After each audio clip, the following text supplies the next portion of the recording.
Good evening, everyone, and welcome to yet another Chuck Jones Creative Side Chat. We're going to bring the humor tonight with a man whose wit is just as sharp as something very sharp, which isn't funny at all, but he is funny. And tonight we're going to explore the world of cartoons, especially printed cartoons and publications. I don't know about you. I grew up reading cartoons in the Sunday paper. That was the only thing that I wanted out of the Sunday paper was the cartoon section. And we are delighted tonight to bring you a legend. And I say that with no small amount of heft and weight to it. He is a legend. Ladies and gentlemen, welcome to the Chuck Jones Creative Side Chat, Mr. Leigh Rubin. Hello, Leigh. Hey, Ben. Now you're just embarrassing me. I wanted to see, because the light is is perfect, and I just wanted to see how red could you turn in the light. Well, I'm looking kind of faded right there. I'm lighting in here. So I got to tell you, man, I look at your stuff. I'm a big fan of cartoons like this, which is just witty, good, fun humor that applies to everything. I grew up watching. Some of my favorite comedians are just the guys that take stuff out of everyday life and they find something funny in what that you see stuff that people may kind of see, and then you highlight it in a way that's just hilarious. And so I've had a blast going through, especially as we did prep for this, and reading all of your cartoons and stuff, especially the ones that we have today. And it kind of breaks into everybody needing to laugh. We all need to laugh, and you've got such a great sense of humor. I wanted to know, as this is the Chuck Jones Creative Side Chat, and we're going to explore the life and times of Leigh Rubin. We have this Chuck moment, right? And usually, always, there is some moment, whether they've met Chuck or some thing around Chuck that has influenced them greatly. And I wanted to kick off with that tonight, Leigh, and say, what Chuck influence is burned in your memory? Well, seeing as how I grew up watching Looney Tunes every Saturday morning, I would say that was a pretty big influence. And of course, it still influences my work. I mean, the cast of characters were spectacular, and you really come to appreciate them over the years more and more. As the more you see them, the more you appreciate them. I did have a Chuck moment, and that was in sometime in the late 1990s when I went down to Orange County to Chuck Jones or Linda Jones Enterprises. I had an agent with me, and we met with Craig, and Chuck was there. I did not know Chuck was going to be there, and it was just this kind of surreal moment. It was like, wow, there's Chuck right there. I'm usually not starstruck, but in this case, I was kind of starstruck. And I brought a box calendar, and I either gave it to Craig and then he gave it to Chuck, and Chuck said how much he liked the gag. He said it was a good gag, and I said that kind of made my day, month, year. Yes, from the guy from the ultimate gag writer between him and Mike Maltese to make a comment on your stuff. I don't know. I would have melted into the floor. I don't know how you didn't do that. Well, it was just kind of like, wow, that's like, I never want to ask people for their autograph. I should have. Yeah, I'd be like, would you mind signing it? Is that okay? Leigh, as we get kicked off here, I do want to let people know, welcoming them on Facebook. If you're watching on Facebook, welcome to the Chuck Jones Creative Side Chat. If you're watching on Zoom, welcome to the Chuck Jones Creative Side Chat. If you have questions for Leigh as we go about our program this evening, you can pop it in the chat in either format, and they will get it to me, and then I will read those for Leigh.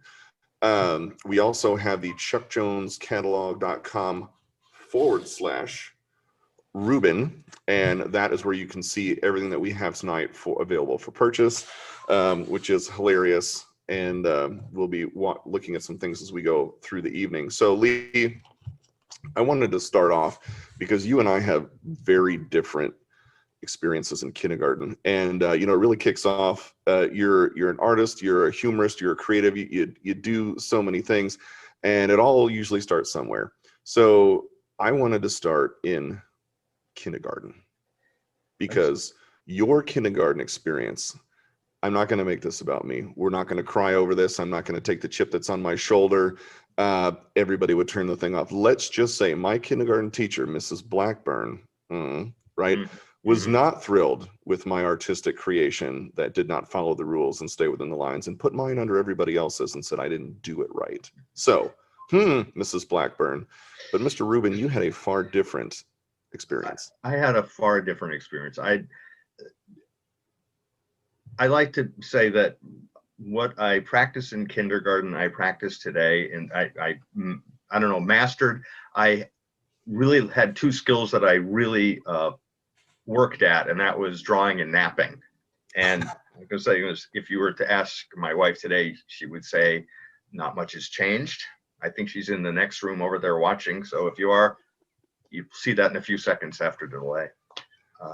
So I am going to recreate here, since you're going to ask me this, right?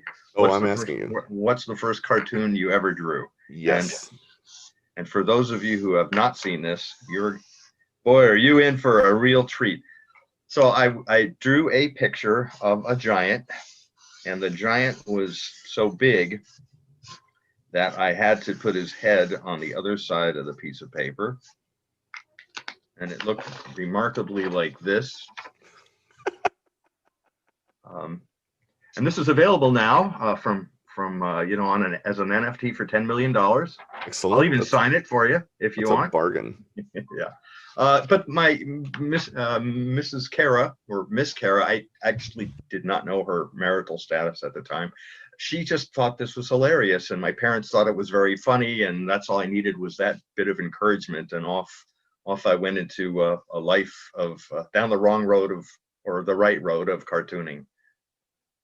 So what I love about that is at kindergarten, you're already thinking in this way, right? It's clearly you were born with it, and like to take something and be that observant, which is why I said I love what you pull off in the work that you do, because you take things that we can see every day, and maybe we pass it up, and you find it, you highlight it, and you bring out the funny in it, and we're like, yeah, that's hilarious. So you started off in kindergarten. I didn't even think that was funny at the time. I was just solving the problem but then I've realized pretty much that's what I do every day, is solve this problem. I have to say, see this box? This is what I actually have to put something in this thing every day. And so it just worked out really well. And that's like, so the lesson I learned in kindergarten, it still carries through. Still carries through. Well, and speaking of an early start, because as you got more into school, as the years went by, so to speak, you got into third grade, and there's kind of another instrumental tag. Mine was at sixth grade, and that experience sucked also. So, but your third grade experience was, like, I'm not going to say a catalyst, but it kind of was a catalyst. And before Scott, can you show the kindergarten picture, please? So let's put up. Look at that. There we are. How adorable. Yeah, you see the cuffs on those pants? Yes, I do. Well, I gotta say, I used to play in the sandbox a lot. My mom would say, "You bring more sand that's in the sandbox home with you every day." I just love deckled photos too. You just don't see those anymore. You don't see. And what does that say? June of 63? 63, I think. Look at that. Yeah.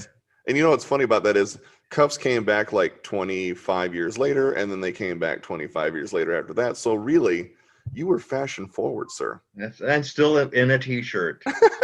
Right? Like you did the whole Steve Jobs thing. You have remained consistent. It's t-shirt and jeans, and I appreciate it about you. Well, that's adorable. Well, I wanted to get it because I wanted to give a shout out to your third grade teacher, Joy. And hopefully she's watching this evening because hi Joy. Yes, and I did invite her. You did invite her, and I hope she's on to see this, because I wanted to tee this up for you to say that really, especially in kids, right, the creativity is there, and it kind of gets beat out of us as we get older, right, or it gets inspired and we do something with it. And I think key to that are teachers, because they can see this creativity, especially at a young age, and it's how that's kind of being fostered and pulled forward. And why don't you explain what that influence from Joy was on you in third grade?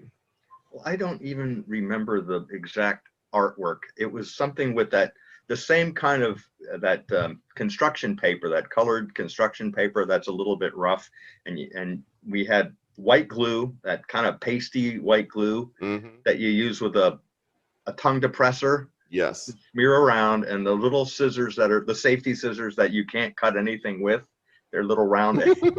Yes. And I just cut out some weird designs and we're pasting them on a little, I don't know, couldn't have been more than that big, but Joy, or Mrs. Mullen at the time, she really complimented me on that work of art. And again, I just love that idea that, you know, she took the time. Now, I've never said this before. She may have said that to everyone, but I took it personally. Yes. So, and that's the key. And I thank her for that. Absolutely. And we love Mrs. Mullen.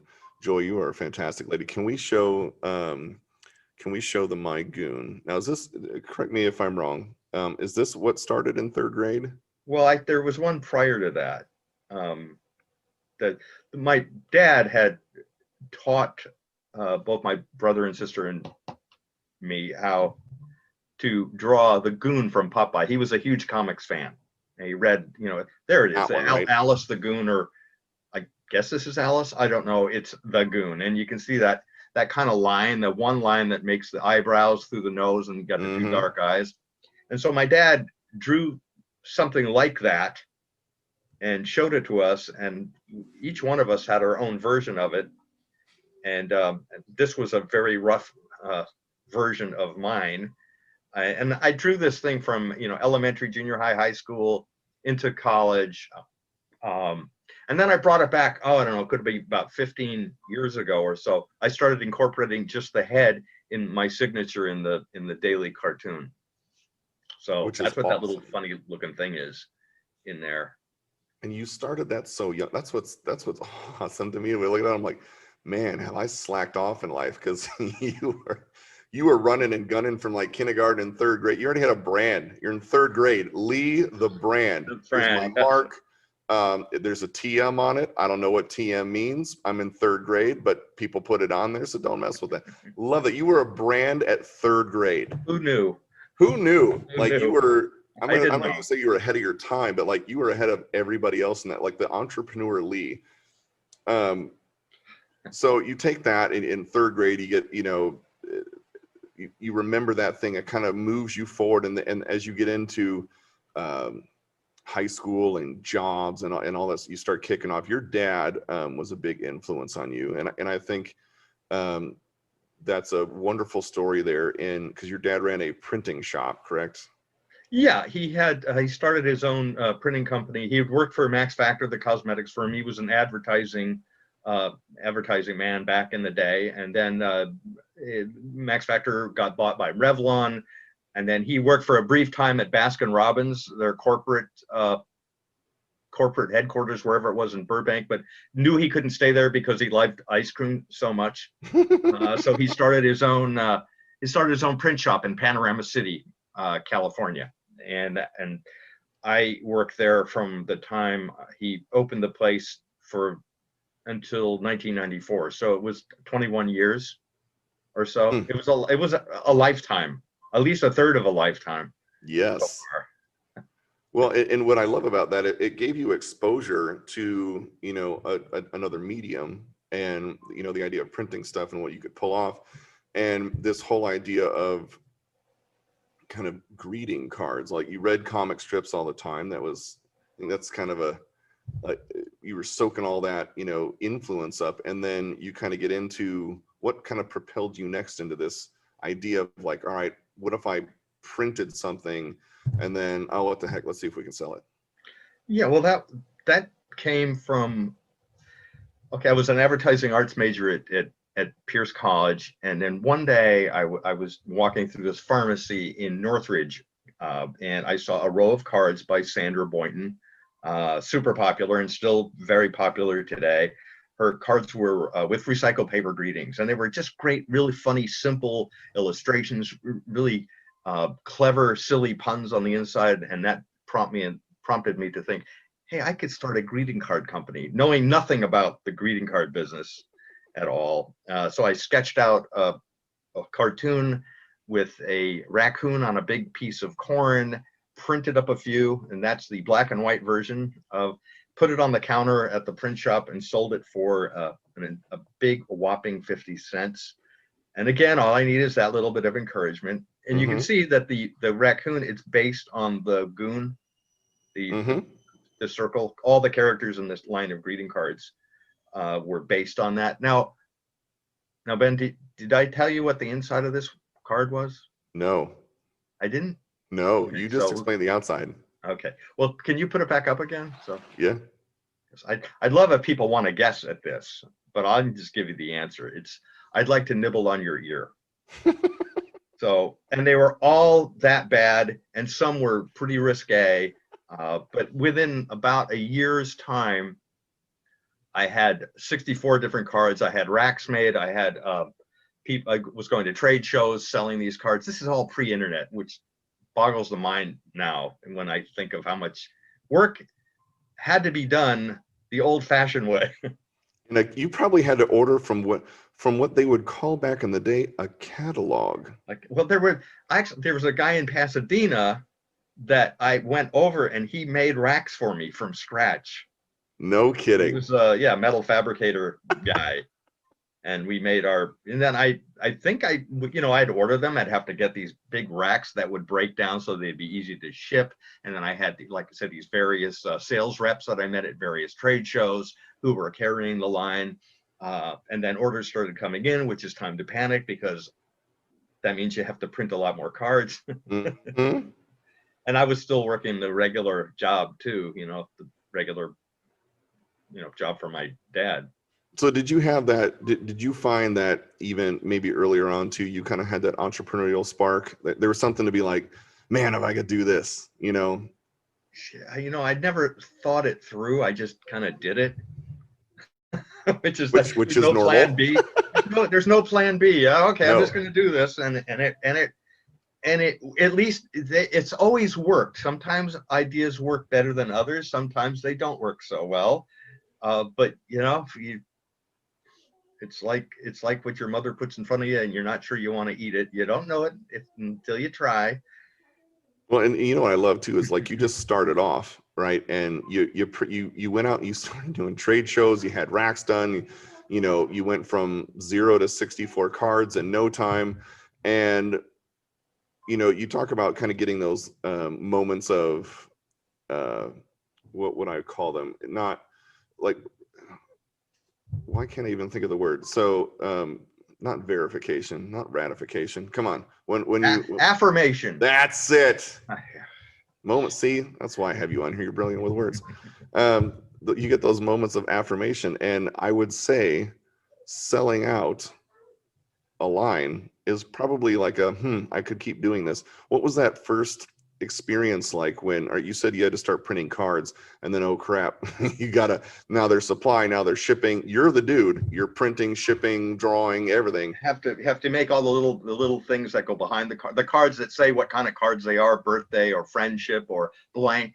All the thing, and each one has to go in a plastic bag with a set of 12, depending on how many. I mean, all the nitty gritty stuff of that is not as fun as creating the stuff. No. But it taught me a lot about how it all works, and to keep customers happy, because if they got their cards late, let's say some mom and pop greeting card store in Indiana or whatever got their late, you can't sell Valentine's Day cards after Valentine's Day unless there's deep discounted. Right. So, and there were times where there were some people not happy with, I didn't get the stuff out in time, but for the most part, it all really worked. And my dad, I couldn't print all this stuff at my dad's place. It wasn't a commercial print shop. It was more mom and pop. So I had to contract with a much larger publisher, or printer rather, for that. So you get into that, and your first thing that really takes off and goes guns is notable quotes, right? Well, after doing the cards for a couple of years, I was getting actually pretty burnt out on this. And I don't know, I honestly do not know where the inspiration from this came, but I took that little goon character, shifted the eyes over, colored it in all black, drew a stem on it, and made it into a musical note. And then I took those musical note characters, made a bunch of terrible puns with them, put them in little matted frames that I would shrink wrap, and I took them to art shows and would sell them. And there were only a dozen at first, and people just really laughed at these things. I mean, there was nothing else, I guess, quite like that, at least that I had ever seen. And the response was just so encouraging. And at one of these shows, a guy came up to me and said, "Why don't you do a book of these?" I said, "Okay." So I went home. I bought a musical dictionary so I could make more puns, and came up with enough for a book, and then contracted, had a book printed. Not a book, 5,000 books. It's not like you dabbled in it. You went right for the deep end. There was no print on demand back then. It was like, okay, so I had 5,000 of these paperbacks of notable quotes printed. I could use the sales reps that I already had for the greeting cards. I already at least had those contacts. And okay, by the way, this 5,000 books were in my parents' house. And my goal was to get rid of these. I'm sure their goal was for you to get So excuse me. So it took about 6 months to sell that first 5,000, but then it went into 7 more printings of 5,000 each. Well, let's just stop on that for a second. It took 6 months. You sound like that's a lifetime. You sold 5,000 copies of something you put together in 6 months. Well, who else is going to do it? I'm just saying, you're like, oh, it took 6 months, and then it went into 7 printings, and then 85,000 copies later, I was okay. Like, that's impressive. 5,000 copies in 6 months with no internet? Come on. Well, that's when I would go to okay, there used to be these stores called Walden Books and B. Dalton. Ooh, I remember those. Purchased by Borders and Barnes and Noble. And I did a book. Well, I'm getting ahead of myself there, but I would go to those stores, and they would take them on consignment at first, and they would sell out because I had little counter displays made, just little tiny ones. And as soon as there were 2 different forms. There was a form for consignment books, and then there was a form for they would buy them from you books. And the brown form from B. Dalton, I don't remember what Walden was, but I love getting those brown forms because that means I knew I was getting paid for those. And they saw that. It was terrific. It was, and then I went into there were 3 different volumes of notable quotes and a terrible book about sharks in between. Well, you got to experiment, right? I did. And I did the American Bookseller show. It was the first one that I ever went to was in Anaheim. Now, what's it called now? Book Expo, I think is. Do they still have that? I have no idea. That's a good question. Well, it was ABA, but now it was called Book Expo then. So Scott, I want to put up number 8 also. So just to kind of and I'll just tell you, my oldest son, I have teenagers and then I have small children. I have many children. My oldest son, who is the oldest of them all, loves puns, and he finds this stuff hilarious, and he tries to make up his own puns, but I had to give him son, that's not a pun. It's just a very bit like, if you want, like, read this. Do you see what he did there? Yeah. Okay. That's a pun. He'll get it. He'll get it one day. And then every once in a while he gets a good one. But you show him this stuff and he just starts cracking up. He goes, "Okay, Dad, it's pretty funny." I'm like, "Yeah, it is pretty funny." Like, come on. And that's why I say, like, you take the stuff of everyday life, right? And you find the humor in it, and then you highlight it. And that's what I love. I think it's absolutely fantastic. And I wanted to say too, so we have the chuckjonescatalog.com/Rubin. And yes, you got to get the movement in there so that people see the hand signals. And in that, we have all kinds of hilarious cartoons that Leigh has done. There's all kinds of stuff available for purchase. And as I am told, if you are interested in a Leigh original, you may contact your rep. They have the details on that. You're not going to find it on the site. So this is something that you definitely want to reach out to them for. I find, Leigh, as we're going to go through some things, that I love collecting. Like, I'm an artist, but I love collecting art. And because there's just something to owning that piece and having it there, especially something like this when you can walk by it and laugh every time you do. So wanted to get that there. Leigh, I wanted to get into so there's successes and there's failures. Sharks are people too. I'm not going to say that was a failure, right? It's a learning experience. What happened with Sharks Are People Too? Okay, so that was a terrible book I did. It was actually the second book. In between Notable Quotes and Encore. Encore was the second Notable Quotes book. I did a book about sharks and undersea creatures, which some of those jokes I took later and they became early Rubes cartoons. But I printed up 5,000 of those damn things too, because that was the cheapest minimum pricing that you could do back in the day. And then I did have them at the ABA show in Anaheim, and a gentleman from Australia came by and wanted to publish in Australia. So actually, that terrible book was my first international. Deal. Yeah. So it did work out, and you can find these things online if you Google Sharks Are People Too. Some people were asking ridiculous sums of money for these things, but in truth, about 3,500 of them accidentally got pulped. Really? Yeah. And I'd like to say dumped into the ocean, but I doubt that's what happened. But it would have been fitting. Yes. For them. But so they're somewhat rarer than the other books now, and they're not available for sale on my website because it's too embarrassing. And I think I only have 10 copies of it anyway. I do have a couple of the Australian ones, which would probably go for like an insane amount of money right now. So you never know, man, Leigh. You could do very well off just those 10 copies. Call me. Sure. Well, I wanted to, that's a great segue into what we're showcasing tonight, right? Which is Rubes, and this wonderful brand that you've built over since 1984, I believe. November 1st, correct, was the first Rubes cartoon? The very, very first Rubes. The very, very first, and we're going to show that. Scott, can you take that and let's show? It's a terrible number 9. You needed a drum roll for that. Now look at how. Okay, I can do. Thank you.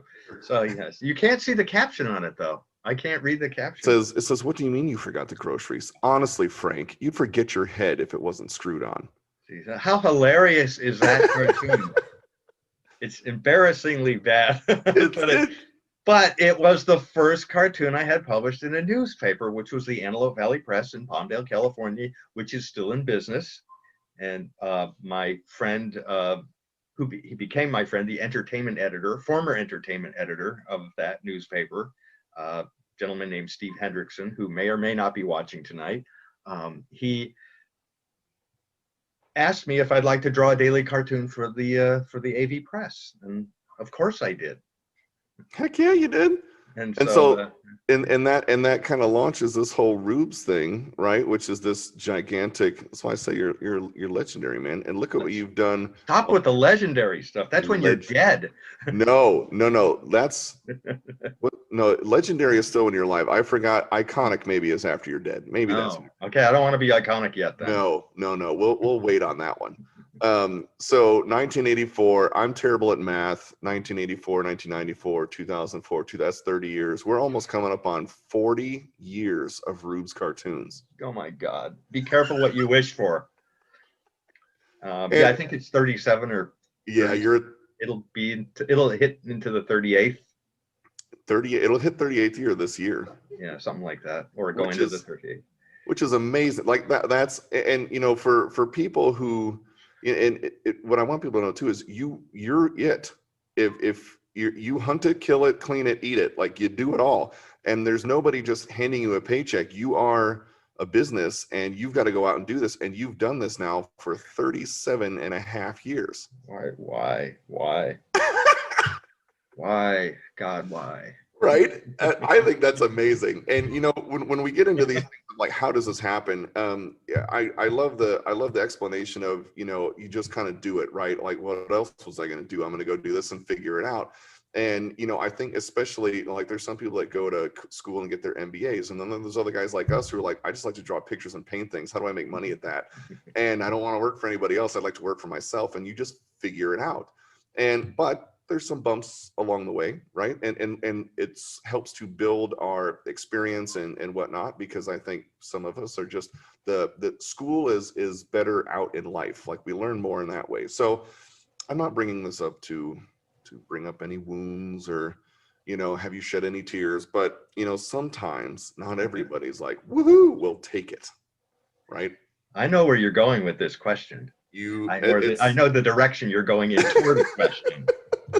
I'm steering it in this direction. So as you get off, like you start this thing, so that they want you to do a daily cartoon. And they started with 4 days a week? It was 4 days a week. And then because about that time, the LA Daily News and the LA Times were opening up offices in the Antelope Valley, which is the Palmdale area. The Antelope Valley Press ramped it up to 7 days a week. And they were open to spending more money and more, not immediately on me, but for other reasons. The newspaper expanded. And so I was now drawing 7 days a week for this paper. And did I jump ahead too far? Or do you want me to? Okay. You're right in it. So, you kind of, it's interesting how things, that are completely out of your control kind of bump you along too. It's kind of serendipity doodah, as I like to say, because I didn't know that. I just was doing the 4 day a week thing, and pretty soon it went to 7 days a week. And then and I wanted to take it to the next level, as the kids say these days, or whatever it is. I wanted to syndicate, which means have my stuff appear in lots of newspapers. So I had the editor of the Antelope Valley Press, a gentleman named Ben Olson, who may or may not be watching this today. I'm still friends with all these people, by the way. Which is awesome. Yes. He wrote this terrific letter for me of recommendation that I took and mailed to every syndicate that was out at the time or available at the time. And every one of them rejected me because, if you look in that shelf in the back, there's some red binders. Yes.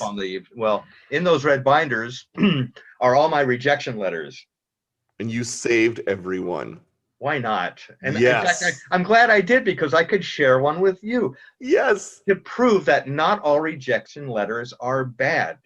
Correct. Because they can be instructive. If it's not just a form letter, thank you very much, it doesn't fit our editorial needs at this time, that kind of stuff. I sent one to the McNaught Syndicate in Connecticut, and they weren't the largest syndicate, but they were around, and they syndicated Heathcliff, the cat cartoon. Anyway, I got this letter back from them, which I'll bet you happen to have there. I do, as a matter of fact. Now, that's a little blurry, and we're just going to say intentionally, because I actually have wanted to read this to you, Leigh, because this was something that, and I love your comment of not all, don't take every rejection as just a negative, because sometimes there's something in there that you're like, oh, and it's a learning thing. And what are you going to do with it? Like, what are you going to do with that? And you certainly did something with this, and took it to the next level. So, Mr. Leigh Rubin, Rubes Publications, street name, city, state, zip code. Dear Leigh, after careful consideration by the staff here at McNaught and some of my mentors in the newspaper industry, we feel that the gags in your panel, Rubes, are absolutely fantastic. Hey, there's a thumbs up, right? There's one problem, however. Oh no. And that is there should be a flow or a marriage between the artwork and the gag. You do not have this at this point. The gags are too good for the artwork. It just doesn't quite blend together. How's that for a backhanded compliment? Exactly right. You're like, hey, oh. Now, last paragraph. If you could somehow work on the transformation from the gag to the artwork, so that there's so that it's smoother I think McNaught would definitely like to pick it up. See if you can't rework it and submit new samples. If you have any questions, give me a call. I'd be glad to talk to you. Sincerely, signature that I can't make out. And there it is. Tim, I believe. Yeah. Well, and there you have it. So I took that as my, actually, that whenever, what's the date of that letter? Oh, hold on. July? I will tell you. Yeah. One more second, please.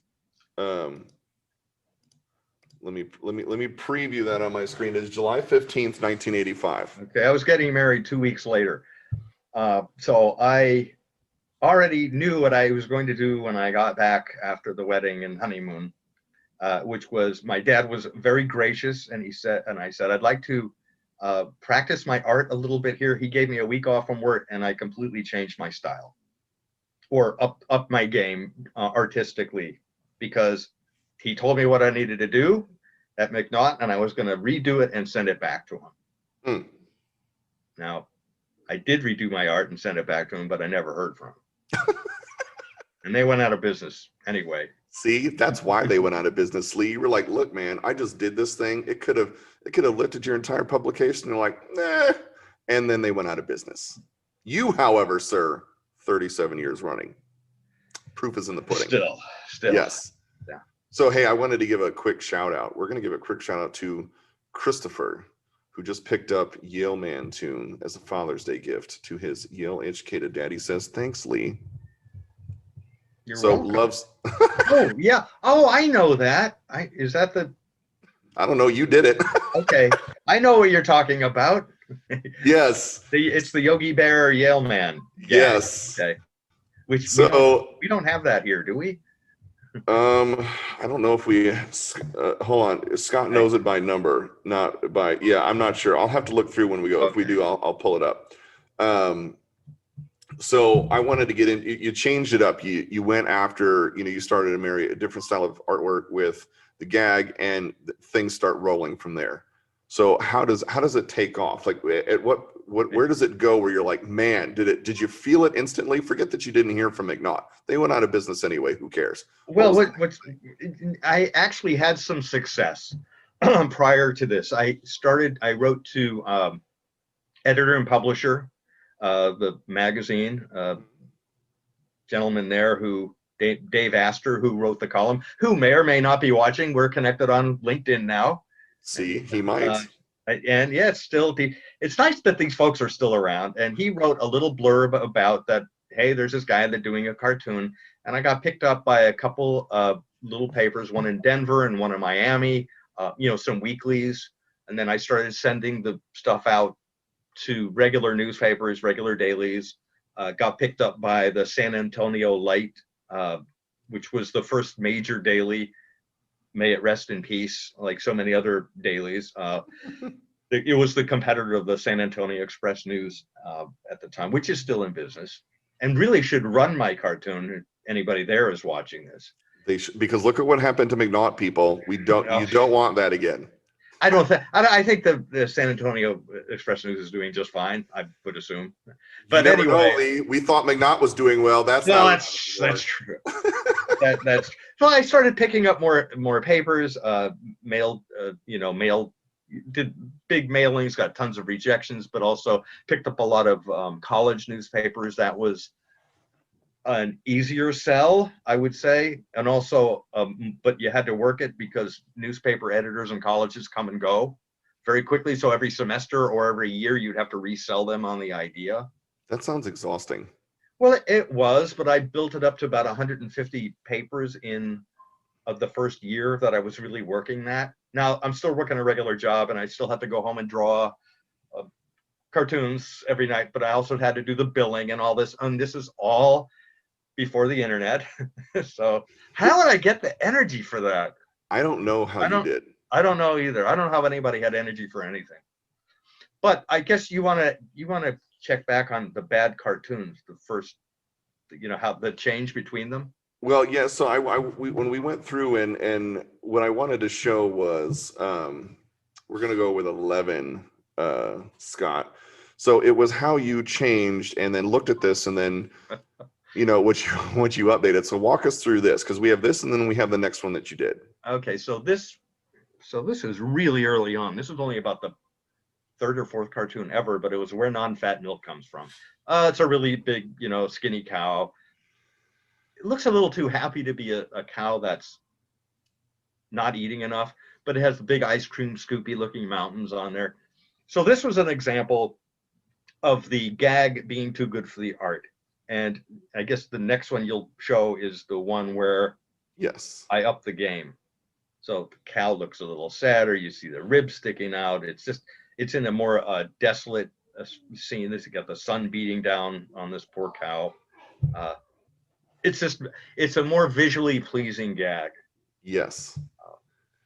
And so was this something that you took was this right after you got that letter and you're like, man, I should really concentrate on this? Was this one of the resubmits?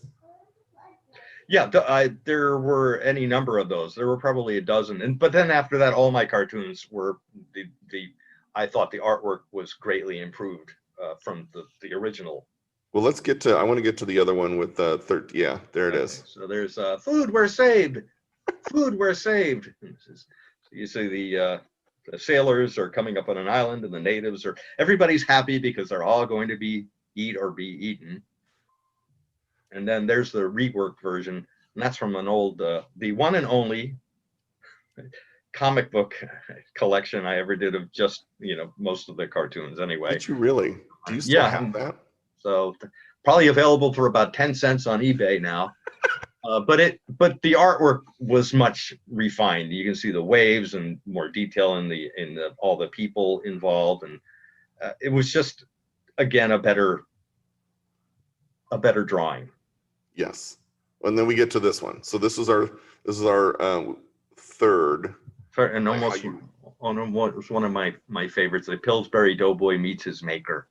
The gag still works. He's flattened, but then this is the revised version. So you get much better perspective, and you got some nice detail. And I added color later to this, which of course makes it pop more. But it just has a more pleasing look to it, a more professional look, at least I think. As you're coming up with this is are you out in nature? Are you taking a walk to the grocery store? Where is all of this inspiration coming from? Do you have a notebook that you write everything down in just in case you don't have time to get maybe to that specific one? What goes through your brain? Because fair to say you have thousands of cartoons that you've made upon thousands. Thousands upon thousands. Upon thousands. Yes. Upon 10,000s, probably. Well, probably closer between 13 and 14,000. See, and 13 to 14,000 cartoons on original ideas that you're just coming up with. So where is it coming from? It's all in there somewhere. Actually, I have a magic pencil, and I shake the magic pencil, and I'll sell it to you. Yeah, it's just, this is gonna burst anybody's bubble about creativity, but it's a job. And if you have to pay your mortgage and buy your groceries, you damn well better be willing to put in the time to develop the jokes and the gags and to make them work and to have them submit and stay consistent with them. Well, so, what I love about that, we've had, as we've done these Creativeside chats, and we get into lots of us creatives, right? And we make a living doing what we're doing. This is how we make a living. And you have that the starving artist kind of thing. Starving artists are the people that don't put the work in. Let's just be real, right? And it is hard work. We had last month, and it was another artist, and Preston he put the work in. Fabio put the work in. And everybody in there put the work. You put the work. Look at how much work you've put in to not only honing your craft and doing what you're doing, but to get it out there and find the avenues to do it. I think it's amazing. Say it again. I think it's amazing. Okay. And what I wanted to get into is, and this segues into the next part, is not everything flies. Right. So, right. And I'm not saying that because we got a chicken coming into the next cartoon. There. It's because sometimes you submit and they ask you to make a change. And so let's get Let's pull up first attempt on the chicken Okay, well, it's a pigeon. or the pigeon. I'm sorry. It's actually pigeon. a pigeon. So I submitted this. This is just last year or 2019, or I can't tell. Whatever the copyright date on. So I submit the way this works is I draw the cartoons, I scan the cartoons, I clean up the cartoons, I send them to my editor, my current editor, Alessandra, and I hope you're watching, Alessandra. And I should give a shout out to Creator Syndicate. We kind of skipped that bit right there.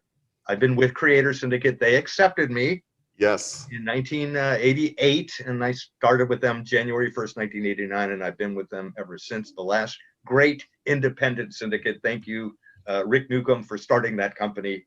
Rick was, what do they call that word? A disruptor before such a thing was known. He gave the artists their rights. He didn't read them their rights. He gave them their rights and much shorter contracts. You know what I love about that is because that was groundbreaking because artists did not retain. You usually signed it over, you did stuff. You couldn't retain that. You were even ahead of Image Comics, which came around later in the 90s, which was creator owned and allowed all their creators to retain their own rights, which was a shocking thing. So you were well ahead of the curve on that with the syndicate that you were in, which I think is amazing in 88 that you could pull that off and keep the rights to what you did. Well, that was Rick's idea. He started that. Yeah, he started that company from scratch doing that. We love Rick. So yes, you're the best. Rick. So hopefully you're watching, Rick. Now where was I? Oh, so I submit the cartoons and I will get occasional notes. Usually it's just like grammatical errors, over comma, under comma, a misspelling or something or other. Maybe I was tired when I sent the cartoon in, but these days there's a lot of sensitivities out there, and one of them is, and understandably, guns. Back in the day, not a problem putting a gun in a cartoon. Not so much anymore. And so I submitted that particular cartoon that you showed with the pigeon, pigeon mobster kind of guy. He's a mobster because you can tell there's a fedora. The fedora, that's instant. And so he's holding a 9mm handgun. He's, what did it say? You heard me right, pal. I said, put it all in the sack. So he's not obviously taking the money. He wants all the popcorn because the money's left in the popcorn vendor's hand. And I honestly did not want to rework that whole cartoon and take all that work I put into it and having to draw it twice and get it looking right. I didn't want to just lose the whole cartoon. So I decided I'll change it. And I put a baseball bat in the pigeon's hand, which makes it so much funnier and so less violent. Yes, it does. Because he could break. I just thought it actually worked better. So it's okay to take notes like that. It worked better. It also looks a lot better in color, doesn't it? I love it in color. I think it's hilarious. And it does give that whole, like, I'm going to break your ankles kind of thing. Yeah. Like, how does a pigeon hold a bat? Apparently he does. Well, how does a pigeon hold a gun? If you're going to ask the question, it's true. I like to call it selective, what is that called? Where you selective disbelief? Yes. Whatever. It's selective discernment, maybe, or yeah. You can't ask too many questions when there's a pigeon speaking English, holding a gun on or a baseball bat on a guy robbing. No, and wanting all the pop. Well, and that gets into the next cartoon, which I wanted to show, which was, and I love this one. This is hilarious. Scott, can you put up 19, please? So, smoking bees. Now, Scott Dickin already said, if I have to explain something, like, look, man, I'm the moron, right? So I'm not going to explain every joke out because it's not going to, it's not going to be funny for me. So I want you to go through what you submitted this, then what happens? I submitted this to my former editor and still friend. And hi, Dave, if you're watching. It's just work. That's all we ever do. And it's, dude, you need to chill here. And it's a fact. Smoking calms bees because they use smoke to calm bees when beekeepers are moving the hives around or taking the honey out or the honeycombs out, whatever they're doing, because they don't want to get stung. And so the joke is, I'm going out and worker bees work a lot, so he's going to have a marble or something similar to that. And Dave wrote back to me and said, it's going to look like you're promoting smoking here. And I thought, oh God, I don't want to redo this cartoon. This was my work for the day. I thought, okay, how can I save this? How can I do the workaround? And the workaround was, I'll put a like the warning label on a cigarette pack, a disclaimer into the cartoon. And it's way too small for me to read there. There it is. Warning: smoking carries serious health risks. But bees don't really smoke, so relax. It's just a cartoon.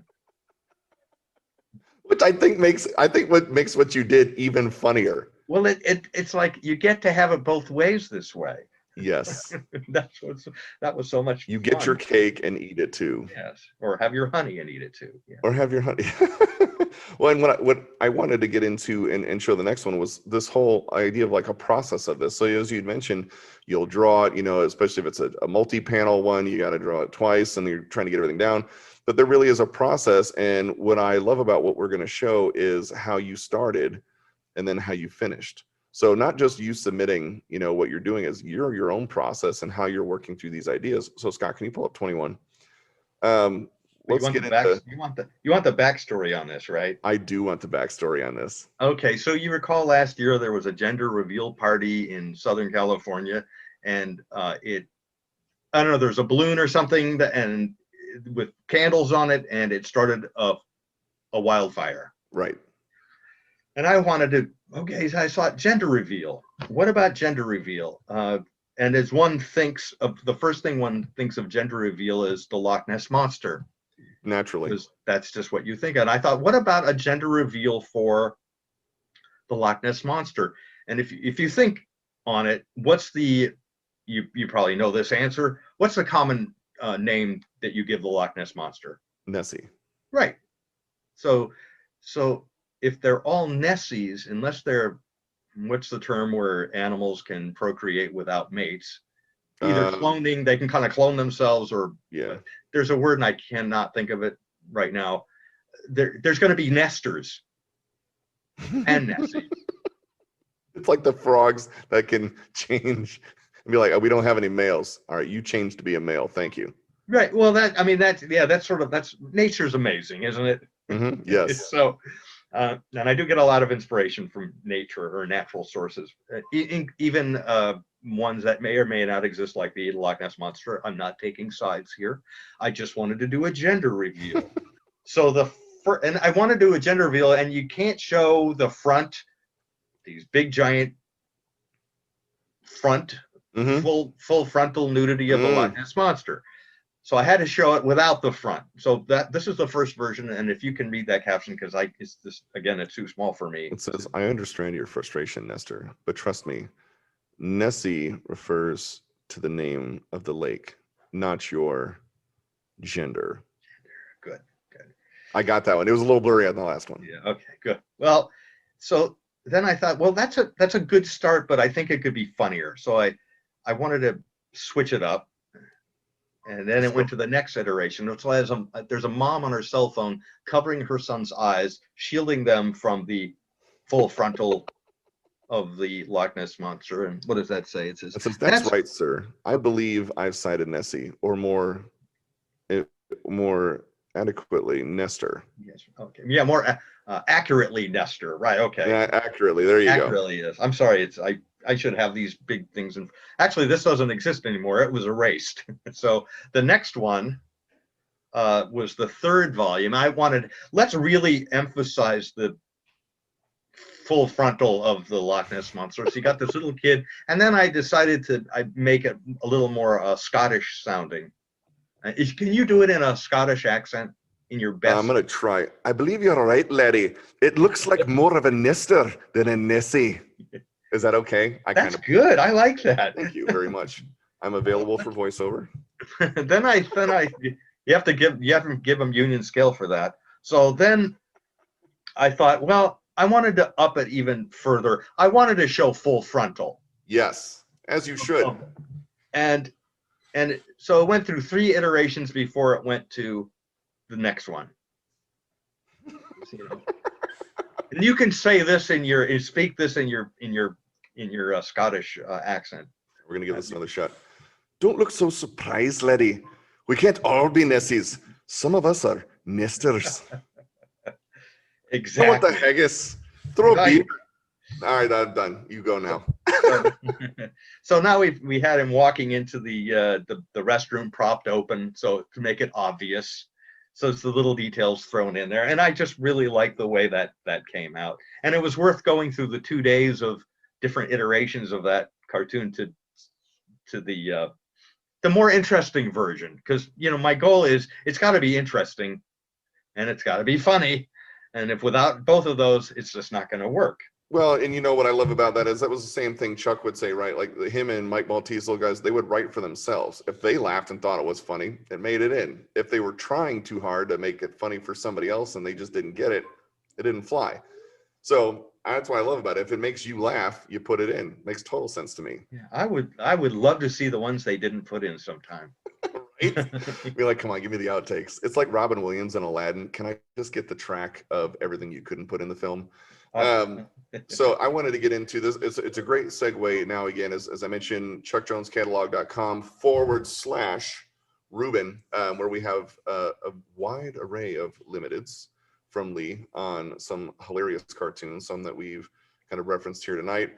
We do have some limiteds in the LJE catalog. I wanted to start rolling through a few of these. Scott, if you can bring those up, because we went, I love that process and how you get to that final image, and then let's get into these. So these are all for sale. chuckjonescatalog.com/Rubin. And Leigh, we're going to run through some of your limiteds that we have here. I love this, and how super.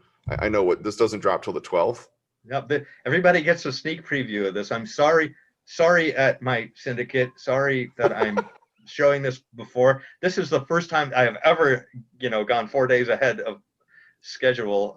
But this came about when I was talking to Craig about doing an event with you, and I thought, oh, right when I was talking with him, I thought of this idea and quickly sketched it out.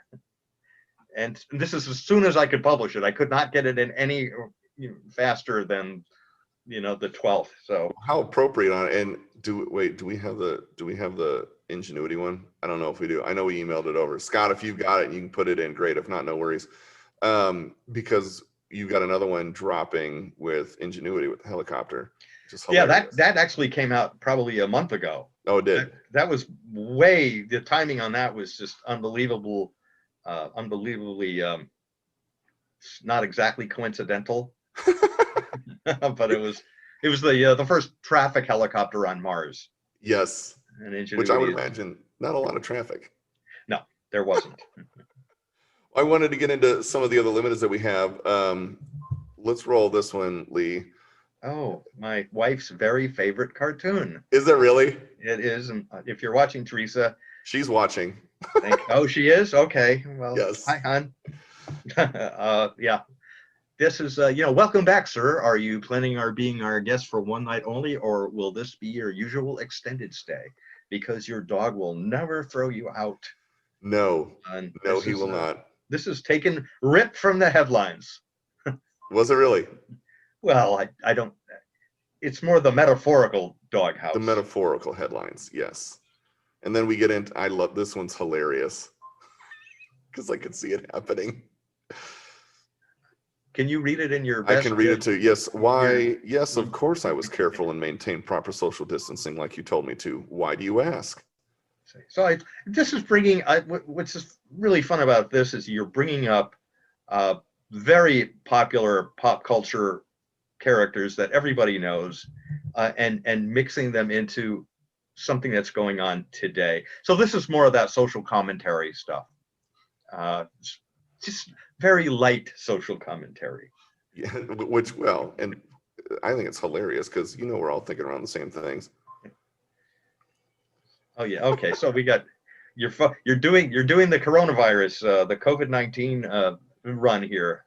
Just a few. Okay, yeah, okay. For the last time, you moron, social distancing doesn't apply to us. We are the virus.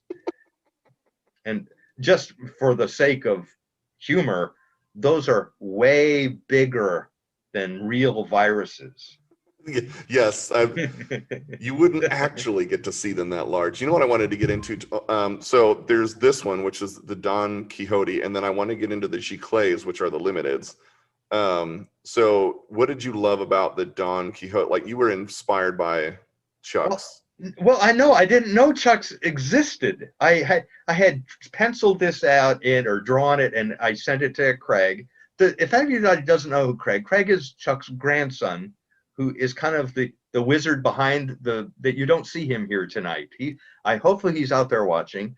And I just, because he knows how much I love Warner Brothers and love Chuck's work, and I just thought, wow, what a bizarre. Let's take something from one of the most famous novels of all time and combine it with Warner Brothers and Chuck Jones, and it just worked out so well as a ridiculous pun of Wile E. Quixote, and then to work it in like, oh, have the windmill there and have the the Roadrunner opening the door, and you can kind of see through. He's going to go right off the cliff like he always did. So obviously the rocket is obviously propelled by Acme. Oh, of course. Manufactured by Acme. And it was just a blast putting it together. And I had no idea Chuck did a Wile E. Quixote. Mm-hmm. It's like, of course he did. Like 20 years before I did. Maybe 30 years before I did. And 91, I think, is the one when he did the Quixote. So it's 30 years. 30 years. And I had no idea. So there you go. He's way ahead of the game. If I thought of it, he already thought of it. He already thought of it. I want to get into the limiteds, which are the Giclées that we have. Scott, let's go to 56. So we do have some where we have done a limited edition, and we're going to start with the squirt gun fight. Oh, the old squirt gun fights on a dairy farm. So what? I didn't live on a dairy farm, but I lived on a farm at one point, and the neighbors had cows, and you had to milk them suckers every once in a while. And believe you me, as small boys, what did you do with the udders? You went to go squirt the other guy. Right. You got to milk them a lot more than every now and again, or they'll blow up. Right. True. Now, yeah, this is, I do like drawing. I love drawing all animals and cows especially. And every year I go to the World Dairy Expo in Madison, Wisconsin. Well, I didn't go last year because it wasn't last year, but it's on again this year. And it's just a lot of fun. I have a lot of friends there, and I get to get my fill of dairy products for the year. I mean, and I probably overdo it, but it's so good. Yes. Not to say that California doesn't have happy cows. I'm not gonna. They have happy cows. I'm friends of all. Any cow raising state I'm happy with.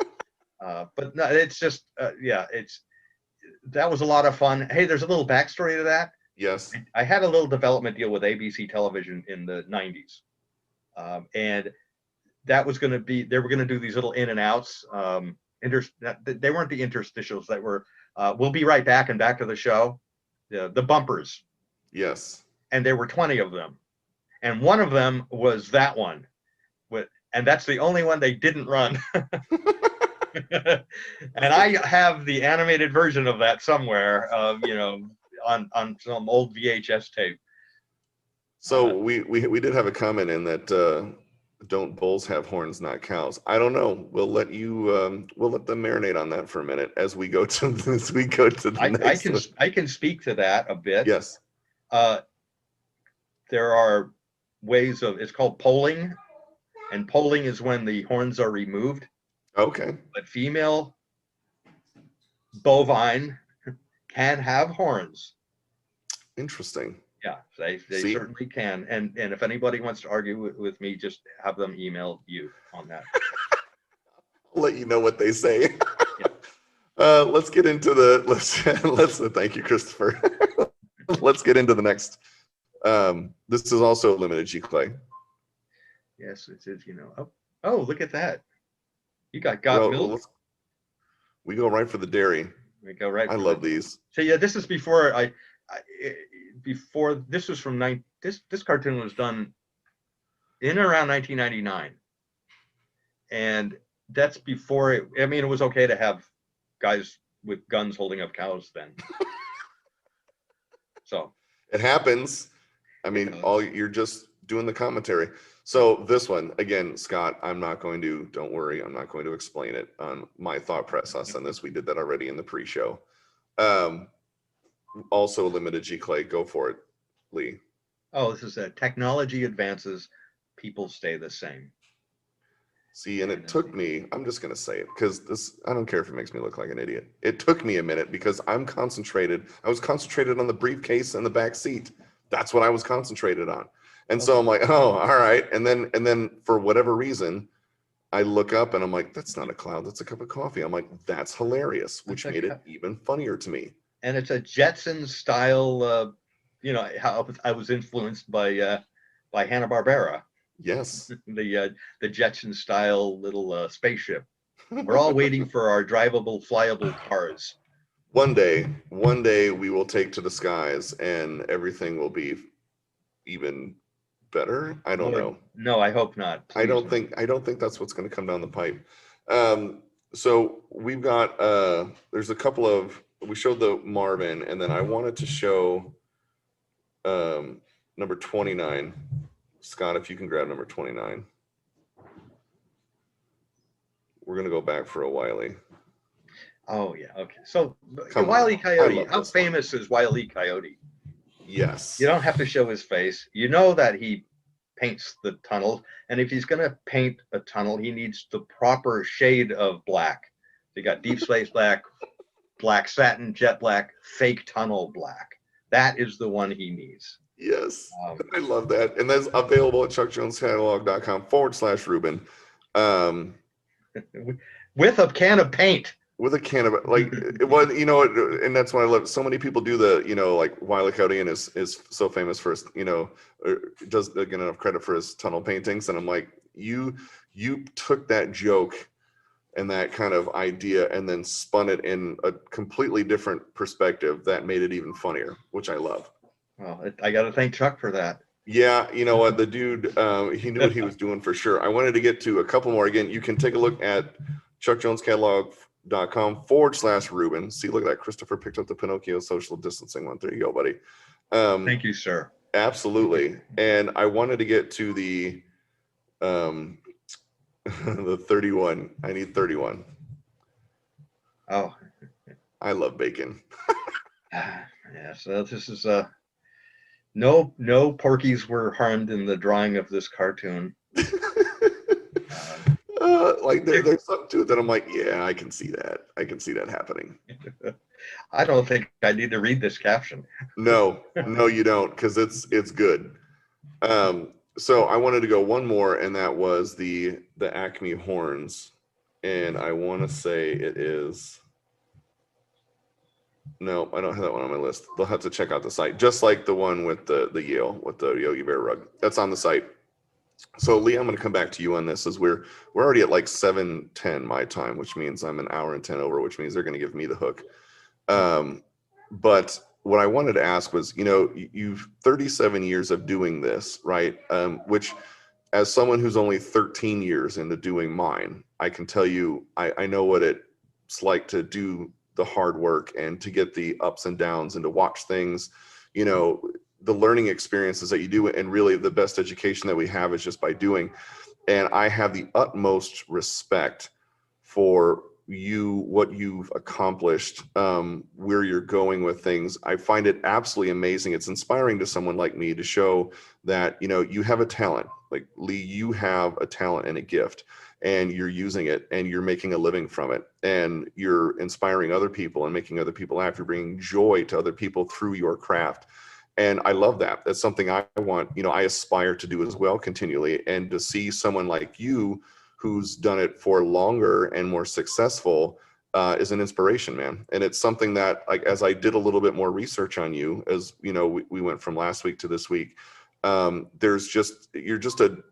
you're a regular guy. Like, you can talk to you. We're just hanging out. We're just hanging out. We're just hanging out. I'm a regular guy. You're a regular guy, but that's the point of it all. Is with all of that you have, of course. Like, it's just you're a wonderful human being. So it makes stop it now. No, I'm going to gush. I'm going to gush. Oh, it makes all the stuff that you have on, like, I find that as people get to meet and know artists, right, and creatives, and then they get to see them in their personalities, it attracts you to more of what they do even more. And that's what I found in myself. So what I wanted to close out tonight was, you have, like, we all have this thing that, man, if I had the time, or I really want to do this, or maybe it's like a transition, like I'm experimenting with X medium or whatever. Is there something, and I know there is something, that you got this passion thing kind of rolling and be like, this is what I want to do? I knew you were going to ask me this question. Yes, there is, and it's been in the process for probably the last 8 years or so. I've been working with a fabulous a friend of mine who is a videographer and prop maker wizard extraordinaire. His name is Ryan Johnson. Ryan, I don't know if you're watching. You're probably working making props, but he makes a lot of props for Hollywood, theatrical movies, TV, stage plays. If you've seen Cobra Kai at all, a lot of things breaking on there, a lot of things he makes that break. But we've been working on a television show called Drawing Inspiration, and where we both have weird jobs, and what our goal of the show is to go behind the scenes of other creatives and where they get their inspiration from, and the whole time I get to draw cartoons about that, and there are little bits of animation thrown in, and there is a pilot of this made where you can share that link if you would like, Ben. Yeah. What is I would totally share the link. What is the link? If you, well, it's a YouTube, but it's on YouTube. It's Drawing Inspiration and my name. If you Google Drawing Inspiration and my Leigh Rubin, Leigh Rubin, it'll show up. But it's okay. And we have been working on it for years. No kidding. And we're still working on it. And I expect one day hey, Netflix, are you listening? Amazon Prime, right? HBO all you Max. gotta do is throw some money our way. Yeah, HBO, fine. I don't care. Hulu, I welcome you all. And I will back Leigh for whatever it's worth, which may only be about the 50 cents on that first card that you sold. But hey, it's another dude in your corner. I think it'd be like, all right, I'm gonna Google that tonight, and I'm gonna go to Drawing from Inspiration? Just Drawing Inspiration. Drawing Inspiration. And my name. Leigh Rubin. All right. If not, just email me. I'll send you the link. Okay. What's your email? I'm not gonna give your email out. Oh, it's all over my website. I don't care. RubesCartoons@gmail.com, or at Rubes Cartoons is all my social media handles. But never mind. You just gave it out, so I can't be in trouble for that. Perfect. It's all over the place. I'm not hiding.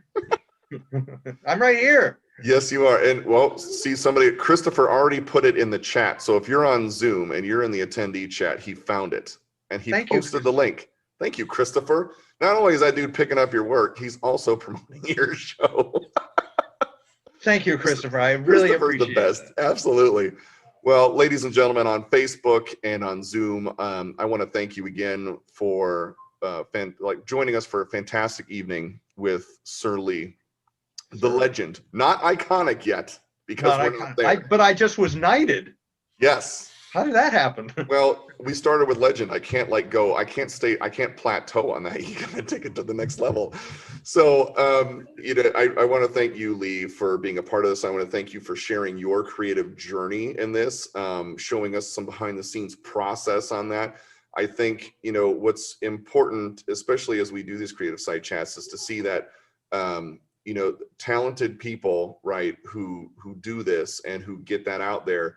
There's a lot more behind it than just what you see on, the finished product. And what I love about it, Ben, is you put the work in, and if it inspires anybody to put the work in. What do what is it? What is that thing that you want to do? That sparks that creativity in you. Do the work. Look at what Leigh did. He did the work, and look at how many years later where he's at.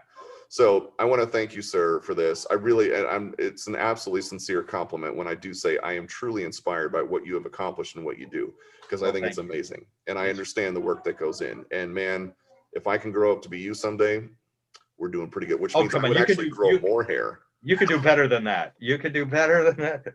Shoot higher. Yes. Well, maybe we'll see where we go. But if I can at least, hit the bottom of the plane you're riding, then we're pretty good. So any parting last words, sir? Laugh more We need more laughter now, more humor, make more jokes, funny Yes. jokes. I mean, I mean, to me, that's kind of what it's all about. Life's too serious. Yes, it is. Lighten up. Lighten up. Lighten up.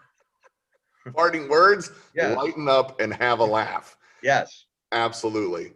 Well, my man, I certainly look forward to hopefully one day soon here, as I will. Looks like California's in the somewhat near future, at least meeting you in person sometime, because that would be a thrill for me. That'd be great. I love having you on here. Thank you so much for sharing your talents. Ladies and gentlemen, thank you so much for being a part of the Chuck Jones Creative Side chat with Sir Leigh Rubin. Thank you, You sir. can check out everything that we have available on chuckjonescatalog.com/, as Scott puts up the lower third, Rubin. Maybe he does. Oh, I didn't get it in time. That's okay. chuckjonescatalog.com/Rubin. You can check out everything there. And everyone have a wonderful night. Thank you again, Leigh. Good night, everybody. Thanks, Ben. Good night.